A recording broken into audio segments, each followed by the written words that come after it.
халат кийип 1-2 күн аралашып көргүлөчү ошолордун жашоосуна. Сиз ар бир бейтабыңызды эстегенде байкадым көзүңүзгө жаш алат экенсиз, Жакшынакай кылып бейтапты кабыл алдыңбы, жакшынакай кылып чыгарып беришиң керек да, ал сенин мойнуңда. Жумуштан чыккандан кийин дарыгер маскасын жумушка таштап коюп, анан үйгө келип апанын маскасын кийип, мээримдүү эне болгонго аракет кылыш керек деп ойлойм да. Жок, жардам бере албайбыз дегенде сени жаман көрүп, жаман сөздөрдү айтып, ушундай нерселер тугасында мен бир дагы дарыгер бир зыян келтирейин деген бир мындай умышленный бир эч нерсе кылбайт деп ойлойм. Негизи эле дарот кагасын колдонбой эле койгон жакшы да.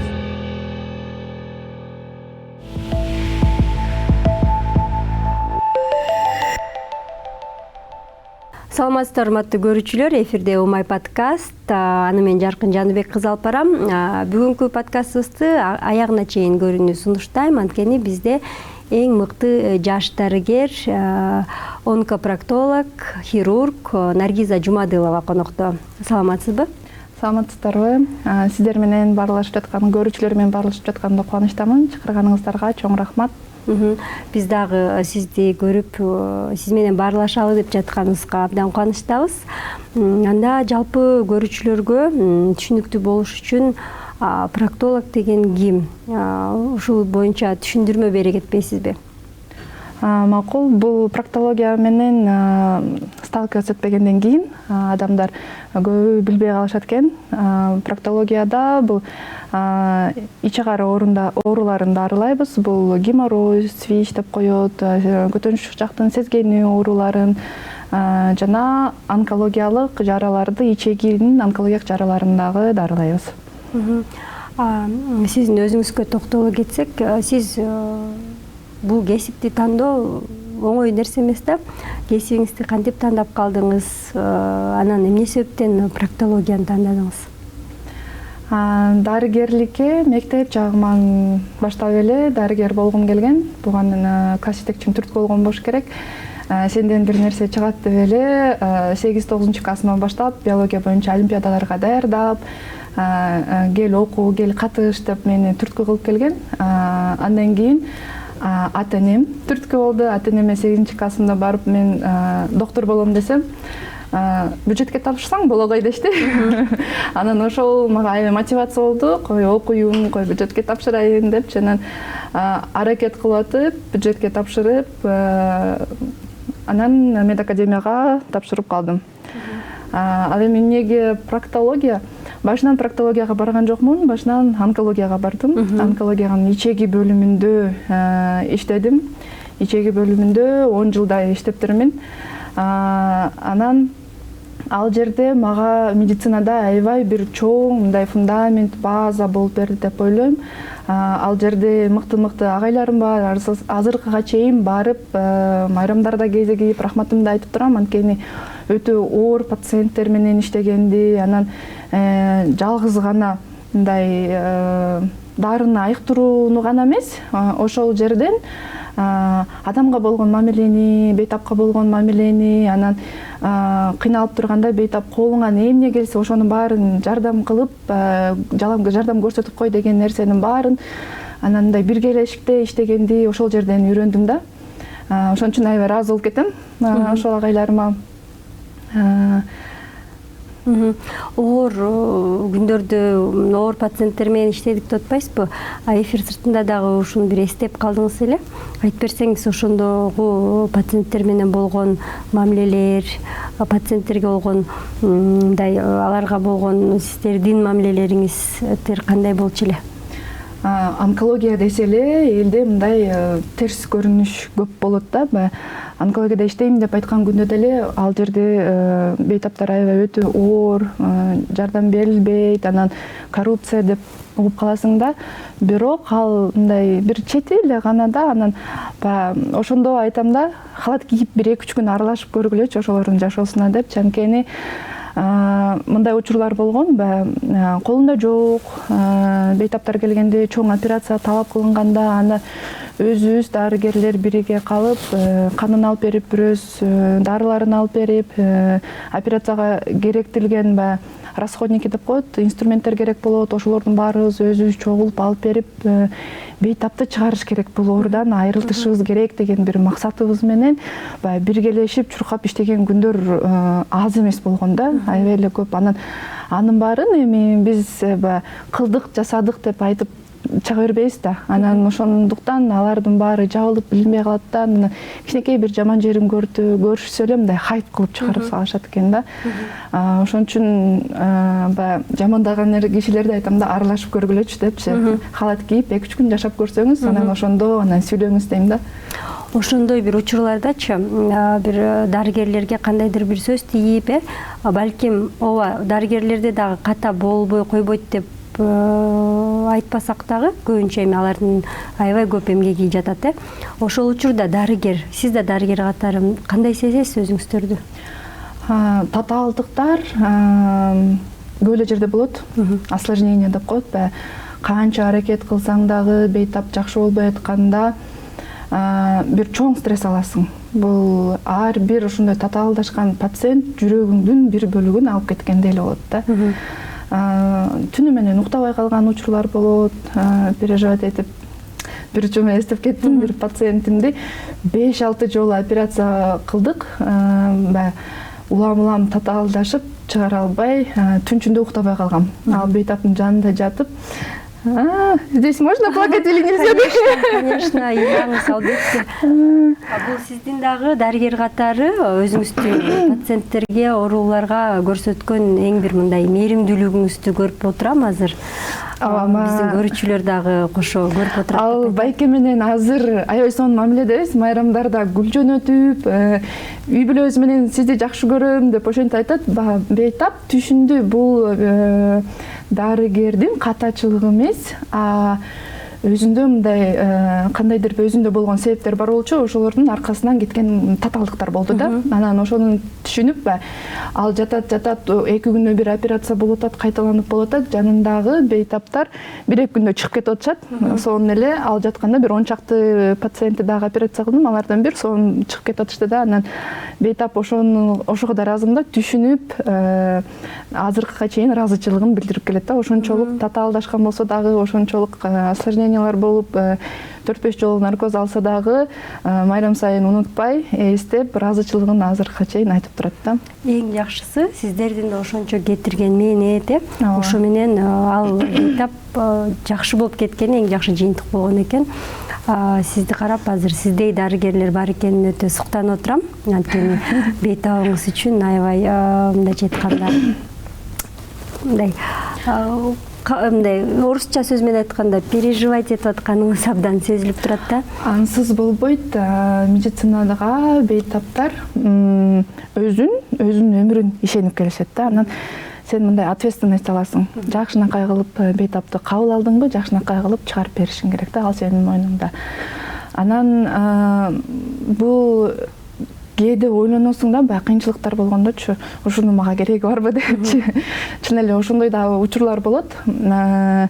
Анан дарыгерлерде мындай баланс болуш керек экен да, кечке эле жумушта иштеп жүрө бербей, эс алууну, жан дүйнөсүн байытууну мындай бирге алып кетиш керек экен да. Ошондо мен жакшы эс алсам, жакшы иштейм. Бейтапты дагы жакшы карайм. Жакшы карайсыз. Ошон үчүн ар бир эле дарыгер келет болуш керек. Кээ бирөө мындай кыйынчылыктардан кийин, кээ бирөө бир топ жаштан кийин баары бир ошол 3 нерсени бирдей алып кетиш керек экен да. Өзүнүн да жан дүйнөсүн, өзүнүн да денесин, өзүнүн хоббисин, эс алуусун, анан кесипти да. Өзүң жан дүйнөң жакшы болсо, ден соолугуң жакшы болсо, эс алып турган болсоң, сен дагы мыкты иштейсиң. Бирок сиз айтып атпайсызбы, баягы сенин бейтабың ооруп жатканын сен дайыма эстеп мындай эстеп турам депчи, эстеп мындай капаланып агачы. Анан ошол кезде сизде баягы эс алууңузду толук түрдө мындай эс алдым деп эсептей аласызбы? Жок. Эс алыш үчүн бейтаптарыңдын баарын жакшынакай кылып үйүнө чыгарып коюп, атайын убакыт бөлүп туруп анан эс алыш керек деп ойлойм да.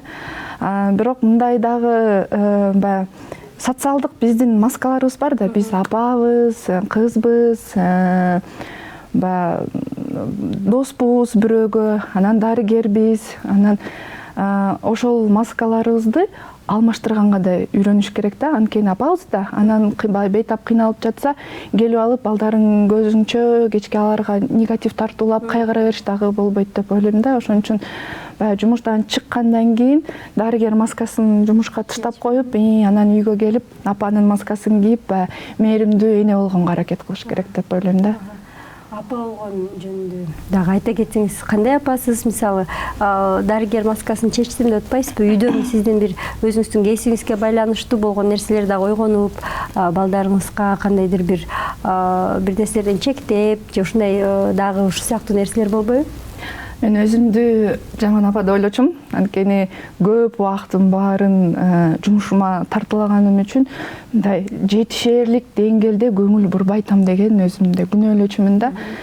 Андан кийин баягы көп психологиялык китептерди окуп, балдардын чоңоюп, мындай акыл эс тарта баштаганда жакшы эле апа экенмин дедим да.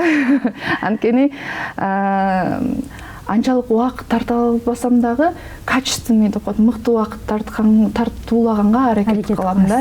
Анан ал жерден иштегеним менен балдарыма жакшы нерселерди үйрөткөнгө аракет кылам. Анан бирок кызым айтат, мен дарыгер болбойм дейт. Анткени сен аябай көп иштейсиң, мен анчалык көп иштегим келбейт деп айтат да. Анан азыр дагы мындай мээримдүү болгонго үйдөн балдар менен мындай мыкты убакыт өткөзгөнгө аракет кылам да. Анан балдарымдын ыраазычылыгын укканда жакшы эле апа окшойм деп ойлоп калам. Жакшы апа экениңиз көрүнүп турат, албетте. Анан жогоруда айтып калбадыңызбы, бейтаптар ооруп аткан кезде баягы айыгып чыкканда аябай жеңилдеп жакшы болуп, жакшы сезимдер болот депчи. Анан ар бир учур эле окшош болбойт. Анын үстүнө сиз ошо онкологиялык оорулар менен ооруп жатканда ар кандай учурлар болуп калат да. Кээде дарылоонун баары жыйынтыгын жакшы бербей калып, аябай жыйынтыгы жакшы болбой калат да. Ошол кезде сизде кандай сезимдер болот? Ошол учурда эми көп эле учурда дарыгерлерге күнөө коюп, ошо жакынын жогото алган адамдар анан күнөө коюп, сиздер менен бир кандайдыр арыздашып калган учурлар болот эмеспи? Ошол кезде сиз өзүңүздү кандай сезесиз? Албетте жаман сезесиң, ичиңен кыйналасың, переживать этесиң бейтапка. Анан баягы өтүшүп кеткен учурларда алып келишип, онкологиянын поликлиникасынын приемунда да отуруп калгам 1-2 жыл. Анан мындай учур болгон, агасы, сиңдисин колуна көтөрүп мындай кетейин деп атканда кабинетке биринчи жолу дарыгерге кайрылышыптыр да.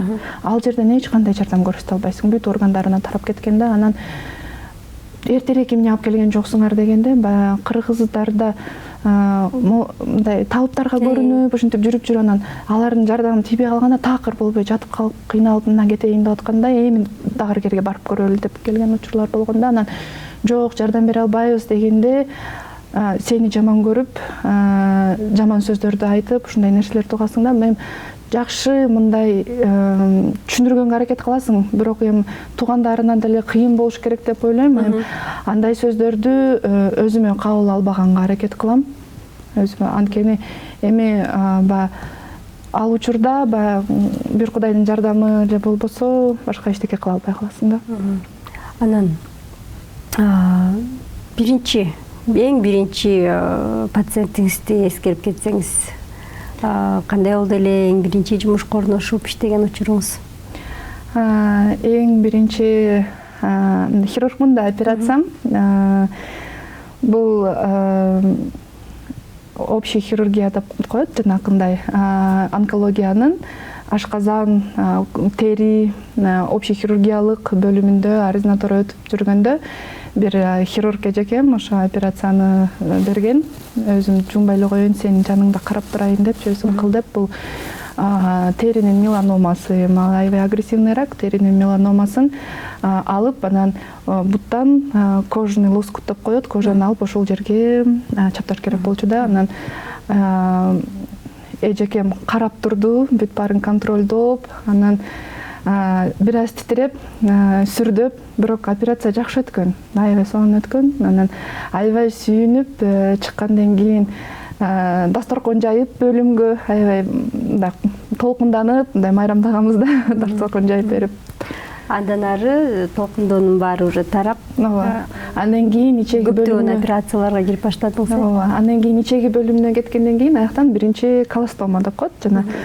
Эми колостома бул симптоматикалык операция, кичи операция, баягы ичегисинде заң, жел өтпөй калганда, баягы аргасыздан ичегини капталга чыгарыш керек да, баягы желин, заңын чыгарыш үчүн. Анан бул кичирээк операция болуп саналат, анан ошону жасап чыккам. Бейтап, эми бул 4-стадия онкологиялык бейтап болчу. Аябай переживать эткем да. Операция жасагандан кийин айыгып кетиш керек деген түшүнүк бар да. Биз ординаторбуз, жашпыз, анан бейтап эми өзүнүн оорусуна байланыштуу 1 жылдан ашык жашады. Анан ошого да аябай кайгырып, аягына чейин карап, аркасынан чуркап аябай карагам да ошо. Дагы ичи карынын оорулары деп атпайбызбы? Анан адам өзүнүн ичиндеги газды, желди чыгарбай койгондо дагы кандайдыр бир оорулар пайда болот экен. Ошо жөнүндө да айтып кетсеңиз, эмнеси менен зыян? Сөзсүз түрдө газды чыгарып туруу керекпи дегендейчи, анткени көп, бул дагы бир көп эмес, чоң маселе экен да. Эми жел чыгаруу бул физиологиялык нерсе. Биз баягы сүйлөгөндө, тамак жегенде оозубуздан жел кирет дагы, ал көтөнчүктөн кайра чыгыш керек. Ичегинин шишиктери болгондо, ичегини жаап калганда, ичегин өтпөстүгү, кишечная непроходимость деп коет, аны менен адам көп жашай албайт. Аябай кыйналат, ичегиси мындай барабандай болуп көп, анан биз мындай тездик түрдө срочном порядке деп коет, операция кылып ичегисин чыгарбасак, ал 2-3 күндө эле бейтапты жоготуп алабыз да. Ошондуктан бул физиологиялык нерсе. Биз наоборот операциядан кийин ичегини кошкондон кийин абдан сүйүнчүбүз. Биринчи жел чыкканда ичегиси иштеп кетти, кошулду, жакшы болду деп, жели чыкмайынча наоборот переживать этип кайгырасың да. Булдун эч кандай уят нерсеси жок, бул физиологиялык нерсе. Ошо ичеги жакшынакай иштеп туруш үчүн кандай кеңештериңизди бересиз, кандай сунуштарыңыз бар? Эң биринчиден ичеги бул тамак сиңирүү органы болгон үчүн туура тамактануу. Баягы көп бейтаптар запор менен келишет. Ичим катып калды, мындай учурлар болгон, 1 айлап дагы чоңго барбай калганда учурлары болот экен да бейтаптарды. Жана ошондой көйгөй менен келгенде, андай учурларда албетте операция кылынат. 1 айлап барбай калган учурларда, ал эми мындай 1 жумалап, 2 жумалап барбай калган учурларда жөн гана туура тамактануу менен калыбына келтирсе болот да. Анан бирок бизде жөн гана диета жазып берип койсоң, бейтаптар нааразы болушат да. Обязательно мындай толтура капельницалар, дарылар, дары-дармектердин баарын жазып бергенде анан кийин мындай кетишет да. Бирок жөн гана туура тамактануу менен аны оңдосо болот. Бизде суу көп ичишпейт. Суу ичкенден качышат. Айыл жергесине келгендерге суу ичиш керек десем, менин дааратканам эшикте, мен эшикке чыккым келбейт кышында дейт да. Ошол себептен сууну аз ичишет. Ичегиси заңга толуп, жанакындай калоинтоксикация деп коет. Ичегинин ичинде эмне турса, анын баары организмге сиңет дагы, организм заңдан ууланат. 2-3 күндөн кийин чоңго барбасаң, организм заңга ууланат дагы, туруп калган заң ичегинин ички бетин раздражение кылат, сезгенүү кылдырып, анан ошол себептен жанакы сезген оорулары, полиптер өөрчүп барып, анан кийин даже онкология алып келиши мүмкүн да. Поэтому ошо туура тамактануунун зарылчылыгын түшүнүшпөйт да. Той топур болуп калды, анан карман албай калдым деп эле көзүбүзгө эмне көрүнсө ошонун баарын эле жеш керек деген нерсе бар да. Анан ошол менен бирге эле проктологияда көбүнчө геморройду билишет да. Көбүнчө элдер геморрой болуп атам. Кандайдыр бир геморройго жакын бир көйгөй жаралганын сезсе деле геморрой болуп атам деп ойлойт да.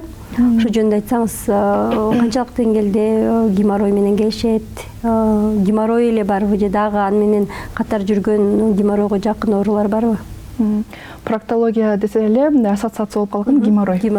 Анан бейтаптары дагы келгендечи, эмне менен келдиңиз, эмнеге болуп атасыз десем, геморрой менен келдим дейт да. Анан жок, сизди эмне беспокоить этип атат, мындай кандай жалоб деп коет, мындай өзүңүз даттанууларыңыз бар десе, анан деп анан айта баштайт да. Так, элдин баарында проктология арса, бул значит геморрой деген нерсе туруп калган да. Бирок проктологияда оорулар өтө көп. Онкологиялык оорулар, онкологиялык эмес оорулар, баягы сезгенүү оорулары деп коет, парапроктит, свиш, анан копчиковая киста деп коет, полиптер болот, жаракаттар, трещина деп коет. Оорулар аябай көп. Анан төрөттөн кийинки айрылуулар аял кишиде аябай көп кездешет. Анан ошо айрылууларды айтып эстеп кеттим. Кээ бир адамдар ошол айрылууларды айыктырса болот экенин дагы билбеген бейтаптар бар экен да. Бир 60 жаштагы апа келди. Төрөт маалында 35 жыл мурун төрөт маалында аябай чоң айрылып, анан желди, заңды жакшы кармай албай калыптыр да. Анан зарасы чыгып кетмей болуп, анан ошо 35 жыл ошо менен жашап жүрө берип, анан улгайып калганда кыздарым жок, келиндериме көз каранды болуп калбайын, мени мындай тазалап калышпасын деп, анан бейтапканага барып көрөйүнчү деп келиптир да. Анан бирок ушуну айыктырса болот экен деле билбептир. Көрүнүп көрөйүнчү деп келиптир. Күнүмүш адатка айланып калган. Күнүмүш адатка анан аны операция жасап, калыптандыруу операцияларын жасайбыз. Геморройду жок кылып, анан недостаточный сфинктер деп коет, көтөнчүк кармай албай калган операциялардын пластикалык операция жасайбыз да. Ошол операцияны анан зара кармай албай калган дагы операциясын жасап чыгарсак, мен 35 жыл эмне кылып жүрдүм дейт да. Баягы куда тостум, конокко бардым, элдиге мынтип аралашып жанына отура албайм, жерим чыгып кетет деп уялам дейт да. Анан уялып ошентип 35 жыл жашап жүрүптүр да. Анан баягы экинчи жашоом башталды деди да. Ошондочу мындай элге аралашып калдым, уялбай калдым, тартынбай калдым. Анан баягы түшкүрүп жөтөлгөндөн корком дейт, зарам чыгып кетип агып кетпесин депчи. Анан прям өзүмдү адам катары сезип, элге аралашып, мындай сонун жашап калдым деп. Ошо эсимде, ал бейтап 1 жыл мурун операция болгон. Анан бир жакында 2-3 ай мурун баягы айылдан шаарга келип, айылдарда келгенде барго баягы вареньясын баарын көтөрүнүп алып, аябай ыраазымын, сүйүнүп, прям мындай ушинтип көтөрүнүп алып, аябай мындай ыраазы болуп, рахматын айтып кеткиси келиптир да. Анан биз дагы анын мындай бактылуу экенин көрүп, биз дагы сүйүндүк. Өзүнчө бир сиздердин иштериңиздин жакшы жыйынтыгы эле сиздерге өтө бир жакшы маанилерди. Сиз ар бир бейтабыңызды эстегенде байкадым, көзүңүзгө жаш алат экенсиз, Дагы кандай бейтаптарыңыз бар? Баягы аябай күйөм да. Коллегаларым дагы айтат, аябай берилип кетесиң жумушка депчи. Анан ошон үчүн дагы азыр жумушту азайтканга чечтим да. Ушундай качественныйды калтырайын, бирок баягы медицинада выгорание деген нерсе бар да. Өзүңдүн баарын эле тартуулай берсең, өзүңө энергия калбайт да. Анан ошентип жумушту азайтып, бирок ушу качествону ошойдон калтырайын дедим да. Анткени баягы күйүп кетсең, качество кетет. Баягы көргүң келбей калат, сүйлөшкүң келбей калат бейтап мененчи. Анан чарчайсың, талыгасың, анан деп үстүртүдөн карап коюшуң мүмкүн. А медицинада на ошибку, катачылыкка шанс жок. Кээде айтпайм, ушунун кереги барбы деп жана ойлонгонумчу. Ушунчалык ответственный жумуш, берилип иштейм, баягы өзүңө дагы дарттабасың ушунун артынанчы. Анан ушунун кереги барбы, андан көрө бир мындай бутик ачып бир бизнеске эле кетип калсаңбы дейсиң да. Анан баягы ал жерде деле оор жумуш, ал жерден деле иштеш керек дешет. Анан бирок ал жерде катачылык болсо, көп болсо акчаңды жоготосуң дейсиң да. А бул жерде катачылык бул адамдын өмүрү да. Ошон үчүн сиз кетпеңиз, сиздей дарыгерлердин кетишине мен азыр отуруп каршымын. Сиз ыйлаңыз келип, ар бир пациентиңизди эстеген сайын ушундай башкача бир сизден бир мындай энергия чыгып атат. Ошо менин дагы жүрөгүм бир жакта катуу согуп, сиз менен кошо мен дагы ыйлагым келип кетип атат да. Сиздей дарыгердин бар экенине азыр отуруп жаныңызда сыймыктанып кетип жатам. Сизге ушул жерден өзүмдүн атымдан дагы ыраазычылык билдиргим келип атат. Сиздей дарыгерлер менен сөзсүз биздин келечек, медицинадагы келечек алдыда экенин сезип атам да. Анан дагы эми көбүнчө нааразы болгон учурлар деп калбадыкпы жогоруда медицина кызматкерлерине, дарыгерлерге? Анан ошондой баягы нааразычылык бейтаптарга жараттыра тургандай чын эле ошондой дарыгерлер барбы? Сиз өзүңүз жолуктургансызбы өзүңүздүн коллегаларыңыздан? Жок, андай баягы дарыгер иштеп атканда ар бир кылган иши бейтапты айыктырайын деп гана ойлонот да. Анан баягы нааразычылык учурлар көп эсе баягы түшүнбөстүктөн, ортодогу түшүнбөстүктөн пайда болуп калышы мүмкүн деп ойлойм да.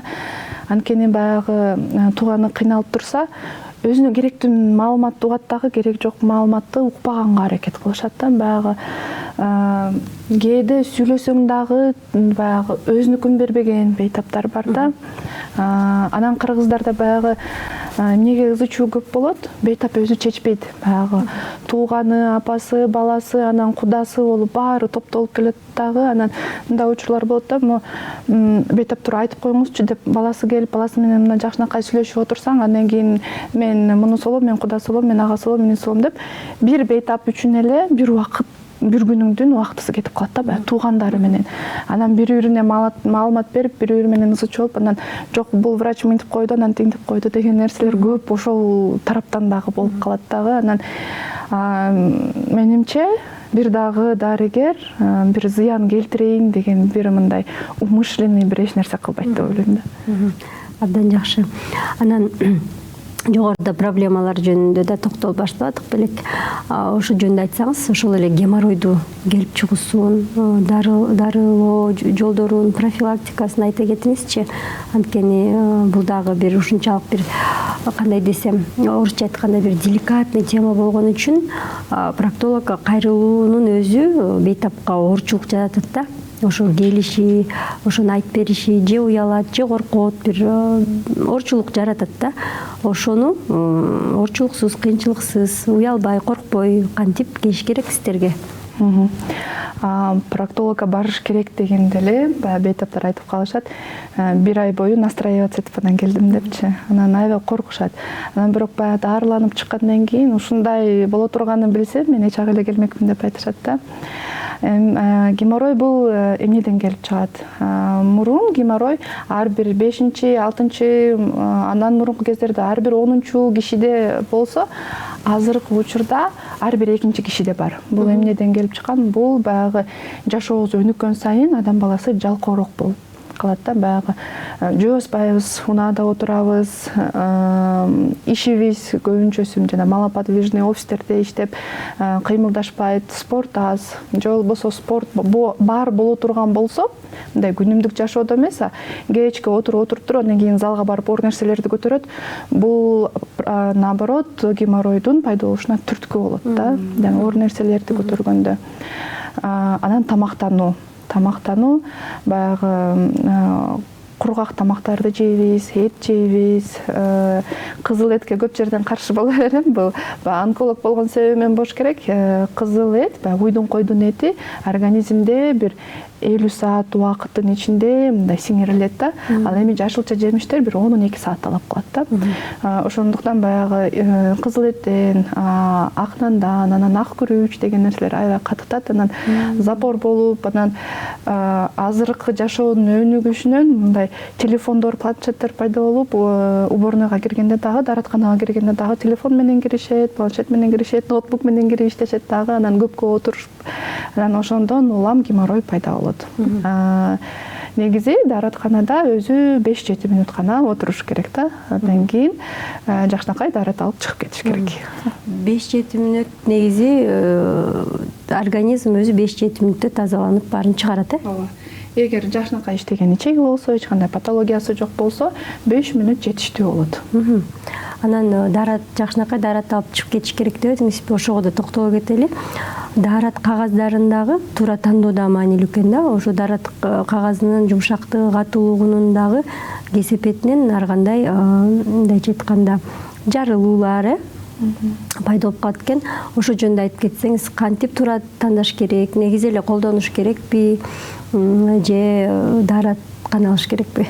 Кагаз жөнүндө айтсак, эң башынан баштап айтсак, илгерки учурда баягы китептерди, газеталарды коюп коюшчу эле го дааратканаларга. Анан бул өтө туура эмес көрүнүш, анткени жанакы китепте колдонулган сыялар бул канцероген деп саналат. Баягы такай эле контакт, тери менен контакт боло берсе, жада калса онкологиялык ооруга дагы алып келиши мүмкүн да. Андан кийин даарат кагаздардын негизи эле жумшагын колдонуш керек да. Бирок эгерде көтөнчү жакта кандайдыр бир мындай чувствительный деп коет, мындай тери сезгенүүсү аябай күчтүүрөөк адам болсо же бат-баттан дарытканага барып турган болсо, негизи эле дарат кагазын колдонбой эле койгон жакшы да. Суу жөн эле дарат алып, анан мындай түшүнүк дагы бар, көпчүлүк элде өтө муздак суу менен жууса геморрой болбойт депчи. Бул дагы туура эмес. Мындай үйдүн температурасындагы жылымык суу менен эле дарат алыш керек. Анан кургатабыз дегенде дагы дарат кагазы менен сүртпөй, жөн эле тийип гана кургатыш керек да. Анан мындай көтөнчүктүн терисинин сезгенүү, жанагындай дерматиттер деп коет, лейкоплакия деген оорулар бар. Ошолор дагы дарат кагазынан пайда болот да. Өтө өзүнүн гигиенасын сактабаган адамдарда пайда болот, анан өтө таза адамдарда пайда болот да. Самындын түрлөрү менен, жанагы интимдик элдин түрлөрү менен колдонуп, анан улам дарат кагазы менен сүртүп тазаланып атып, анан ошонун аркасынан келип чыккан дагы оорулар бар да. Ошондуктан мындай ортодогу бир серединаны билиш керек да. Өтө самындап тазалана бериш дагы болбойт. Жөн эле суу менен жууп коюу жетиштүү болот, бирок көбүрөөк суу менен жууп туруп, тийип кургатып коюш керек. Нымдуу салфетка колдонгондор кандай дейсиз? Нымдуу салфетканы колдонсо болот. Дарат кагазына караганда нымдуу салфетка бир топ жакшыраак, жумшагыраак, бирок спирти жок, анан самыны жок болуш керек да. Атайын даратка тазаланган суу менен арналган салфеткалар бар, атайын дарат салфеткалары. Же болбосо кичинекей балдарга арналган, химикаттары жок, ошо нымдуу салфеткаларды колдонсо болот. Анан дагы көйгөйлөрдүн бири, сиз жогоруда айтып кетпейсизби, 35 жылдан бери ошо көйгөй менен жүргөн апанычы төрөттөн кийинки андай жаштар арасында да бар, тилекке каршы төрөттөн кийин ошол эле геморройго, ошол эле баягы заарасынын токтой калышына көптөгөн кабылышат айымдар. Төрөттөн кийин төрөткө чейинкилери дагы бар, ар кандай бир себептерден уламай. Айта кетсеңиз, аны эмне кылыш керек, кантип дарылаш керек, дарылоо канчалык деңгээлде оор, коркунучтуу же анчалык коркунучу жокпу, биздин айымдарга бир кеңешиңизди бере кетсеңиз. Ооба, тилекке каршы эле калса бир эле төрөт болсо деле жанакындай разрывдардын аркасынан ушундай патологиялар болушу мүмкүн. Зара кармай албай калган, жел кармай албай калган, же болбосо жатынкынын стенкалары ылыйга түшүп калганда дискомфорт жаратат да, интимдик жашоосунда дискомфорт жаратат. Анын баарын калыбына келтирсе болот. Бул дары-дармек менен кетпеген нерсе. Булчуңдар ажырап калды да, алардын баарын тигип калыбына келтирмейинче башка жолу жок да. Хирургиялык жол менен калыбына келтиребиз. Төрөткө чейинки абалына оңой эле келсе болот. Бул азыркы учурда эми медицинанын өнүгүшү менен өтө кыйын операциялардын түрүнө кирбейт, жеңил эле өтөт. Лапаротоми деп коет, ичтен кесип операция эмес, ошо жатынкын аркылуу эле жасалчу операциялар жана бейтап жеңил эле көтөрөт бул операцияларды. Анан негизи геморройду эселечи, геморройдун кийинкиси, геморрой, значит, ракка түшөт деген бир дагы түшүнүк бар да, кенен жайылганчы. Геморрой болуп турса, бул жаман рак болуп кетиши мүмкүн деп элечи. Канчалык деңгээлде ракка өтүшү мүмкүн? Геморрой оорусу өзү эч качан онкологияга өтпөйт. Бул кан тамырдын оорусу, онкологияга такыр тиешеси жок. Онкологияга бул ичегинин ичинде башка оору бар, полиптер деп коет да. Полиптер эмнеден келип чыгат? Полиптер баягы туура эмес тамактануудан, жанагындай полуфабрикаты деп коет, колбасный изделие, эт, ошолорду көп жегенде баягы же ичегинин ичинде жезген оорулары жылдап көптөн бери өз убагында дарылабай жүргөндө ичегинин үстүңкү бетиндеги клеткалары мутация болот дагы, анан эт өсүп чыгат. Ал ошол эт жылдап өсүп отуруп, анан онкологияга айланат. Анан эмнеге элде геморрой онкологияга айланып кетет деген түшүнүк калып калган себеби бул баягы канап атса эле баягы көтөнчүктүн ичинде полип бар болуп ошол канап атса элдер ойлошот геморройум канап атат деп жүрө беришет көрүнбөй. Анан баягы геморрой эмес үстүндөгү полип канап атат да ал өсүп отуруп убагында дарыгерге көрүнбөй анан онкологияга айланып анан баягы күчөп кеткенде менин геморроюм баягы ракка айланып кетиптир депчи ойлоп калышат да. Хотя там геморрой такыр тиешеси жок. Ал ошо полиптен өсүп чыккан негизи шишик да. Полиптерди кантип алдын алабыз? Полиптерди толугу менен алдын алса болот. Негизи эле ичеги онкологиясын толугу менен алдын алса болот. Бул жөн гана өз убагында эндоскопиялык текшерүүлөр бар, колоноскопия деген. Ошону өтүп коюш керек. Полиптер 40 жаштан өткөндөн кийин көбүрөөк кезиге баштайт да. Ошон үчүн жаштарда аз кезигет, мындай 40тан ашкандан кийин анан көбүрөөк. Жаштарда баягы ата-энесинде онкология бар болсо, жакын туугандарында бар болсо, эртерээк чыгышы мүмкүн. Көбүнчөсү ошо 40тан өйдө болот. Анан ошо 40 жашка чыккандан кийин эч нерсе козгобосо дагы барып ошо колоноскопияны өтүп коюшу керек. Эгер колоноскопия эндоскопист колоноскопия кылып атканда полип көрсө дароо эле алып кое алат. Ал мындай чоң операция эмес, жеңил эле нерсе. Баягы өсүп жаңы чыгып келаткан полипти көргөндө алып коет, болду. Ал жерден дальше полип өспөйт, полип жок, онкология пайда болбойт. Анан баягы полип пайда болушунан баштап онкологияга айланышы орто эсеп менен 5 жылдан 10 жылга чейин да, орто эсеп менен 8 жыл. Ошон үчүн кайры кийинки 5 жылдан кийин колоноскопия өтүп койсо, кайры жаңы полиптер жаңы чыгып пайда болуп баштаган болсо, аларды алып койсо, дагы 5 жыл мындай спокойно ичегиде онкология болуп калбайт деген мындай өзүнүн уверенности менен жүрө алат да.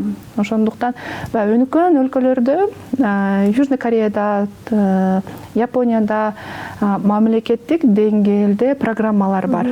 Алар 40 жаштан ашкандан кийин өзлөрүнүн страховкасында жазылган бекер колоноскопия өтүп турушат. Эгер полип бар болсо аларга 2 жыл сайын, полип жок болсо 5 жыл сайын текшерүүлөрдөн өтүп турушат да.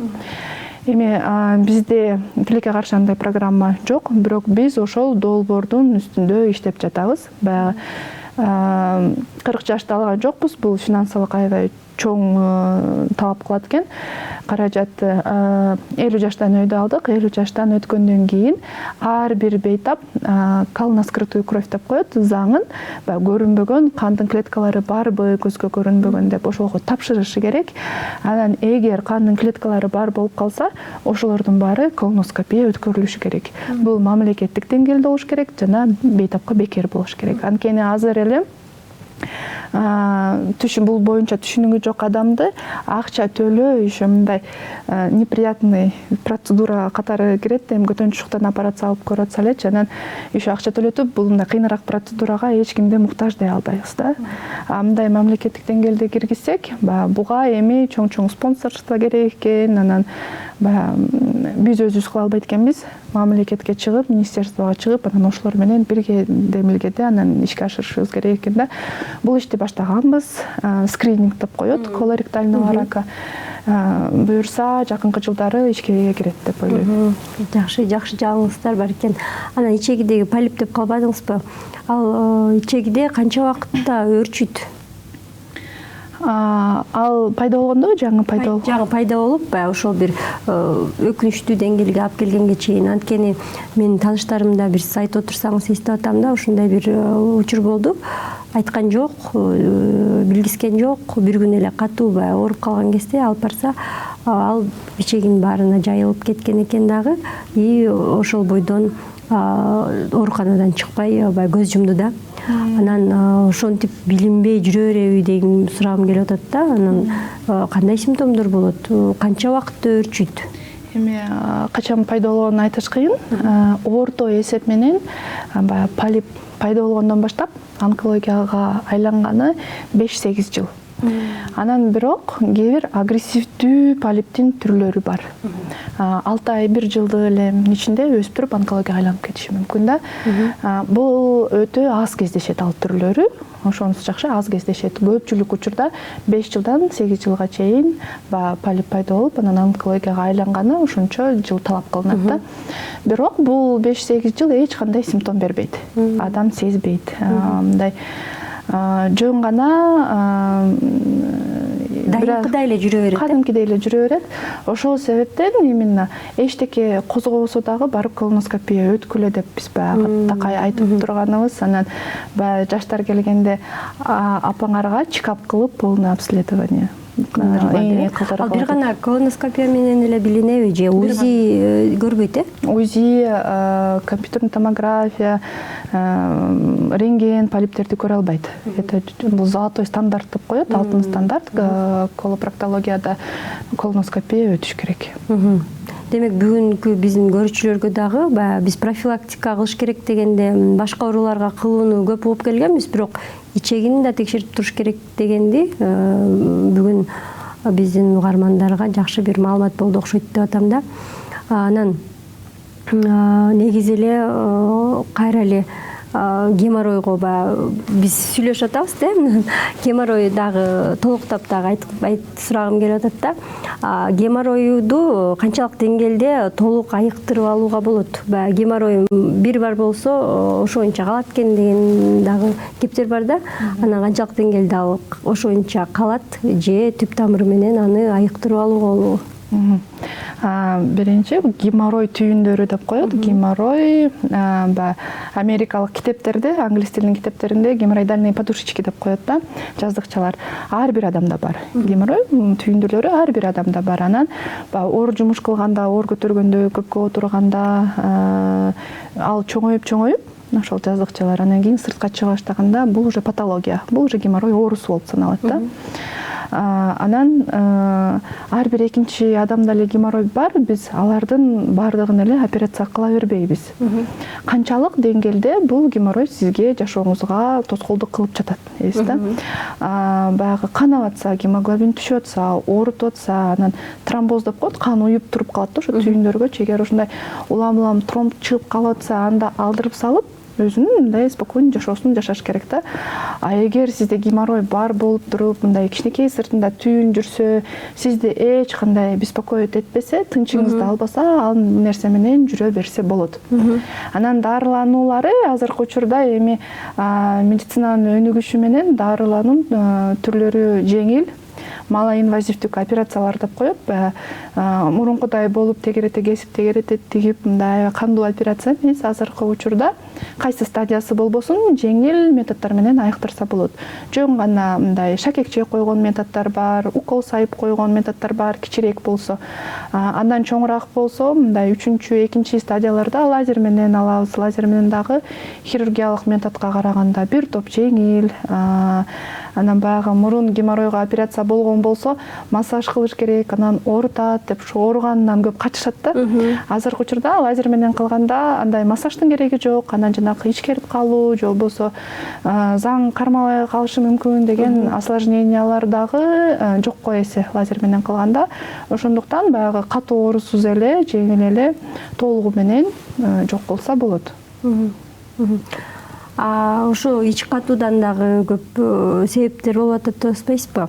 Ич катуу боюнча айтсаңыз, кантип ичти катырбаш керек мындайча айткандачы, эмне кылыш керек, кантип өзүн негизи карануу керек? Баардык эле нерсе келип баягы адам ушу туура эмес өзүн алып жүрүп алгандан же тамактангандан деп атпайсызбы? Ошону алдын алуусун дагы кененирээк айтып берсеңиз.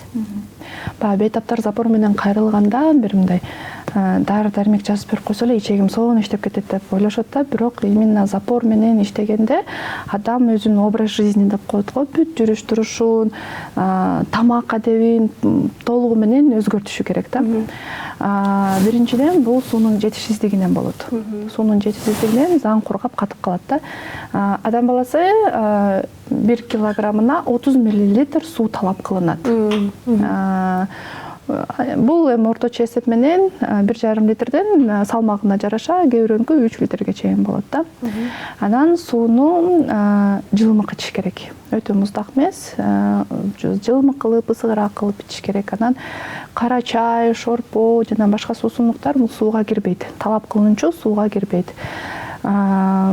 Экинчиден бул жеген тамагында көбүрөөк клетчатка болуш керек. Клетчатка дегенибиз бул жашылча жемиштер, мөмө жемиштер, анан крупы деп коет. Биздикилерде эми баягы ундан жасалган камыр тамактарга, картошка, этке көнгөн да, анан ошонун баарын түбөтү менен баягы оңдомоюнча толугу менен баары бир көйгөй кайталана берет.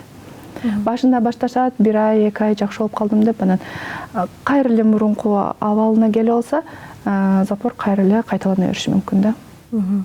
Анан аз кыймылдуулук дагы мындай көп роль ойнойт. Көпчүлүк учурда спорт менен машыккан адамдарда запор жок. Анткени алар суу ичишет, тамактануусу жакшы, анан кыймылдаган үчүн ичегинин жыйрылышы дагы күчөйт дагы, анан заң убагында чыгып турат. Наргиз айым сиз менен отуруп сүйлөшсөк, кызыктуу маалыматтарды ала берет экенбиз, бирок убакыт кичине соңуна келип жатат.